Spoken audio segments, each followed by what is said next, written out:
Yes. You said you studied history at uni. I was just wondering how you think studying of that subject has impacted like, your understanding of Judaism today, whether it's enhanced it, and to what extent did you like kind of weave your Jewish identity through your study of history at university? So my dissertation was actually on how the founding of America, the founders, American founders, were influenced by the Hebrew Bible. And that was really interesting to me and really amazing because for all America's faults, she has been a superpower in the world that has tried to fight a lot of tyranny, particularly in World War II, and has provided huge amounts of economic opportunity and equal opportunity, really, for people to come there and say, they wanted to basically reimagine a world, a country, not based on the feudal hierarchical lines of Europe. And so it was really fascinating to see how so much of the principles that the founders derived their ideas from came from notions first articulated in the Hebrew Bible. So, for example, I don't know if you know this, but the original emblem of the United States, proposed by, I think it was Benjamin Franklin and Thomas Jefferson, was actually going to be the splitting of the sea, which occurred at, when the Egyptians were chasing the Jews, the biblical story, and the sea splits and they escape, and then the sea comes crashing on the Egyptians. And they wanted to have on the emblem, it was going to say, disobedience to tyrants is obedience to God. And they thought that they are in some ways reenacting the Exodus by escaping the tyrannies of Europe and the European monarchies who are just greedy and authoritarian. And they saw them reenacting that. Some of the founders actually wanted Hebrew to be the national language of America, which is remarkable.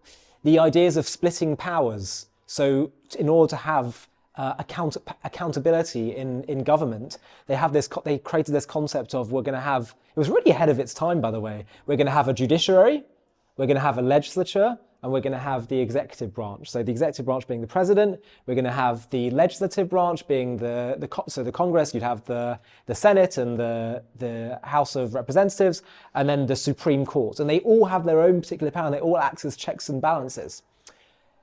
Eric Nelson, who was a historian that looked into this, he saw that part of the inspiration for this came from the Hebrew Bible's model of putting restraints on power in the ancient Jewish kingdom, which basically said that we're going to separate power between the king, the judges, and the priests.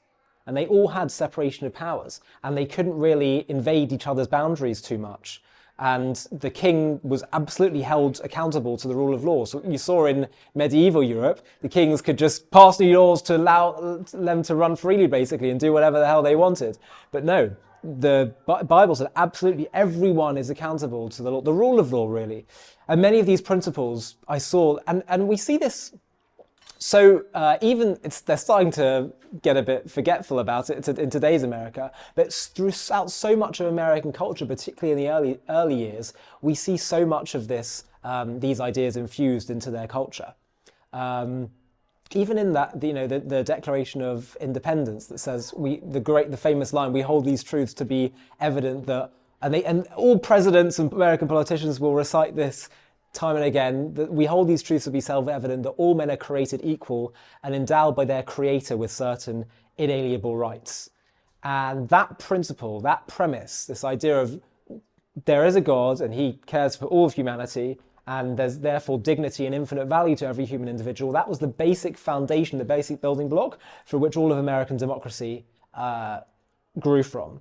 And that premise came from that religious ideology. And there was actually a big, during that time of the American founding and prior to that, the Enlightenment, there was a rediscovering of the Hebrew scriptures that helped them to understand this. Because actually, I don't know if you know this, but actually in medieval Europe, there was a lot of suppressing of reading of the scriptures as a means of control by the Catholic Church at the time. And that was part of what the Protestant Revolution was about, was to say, no, we want to start printing these Bibles. We want to give people access to them.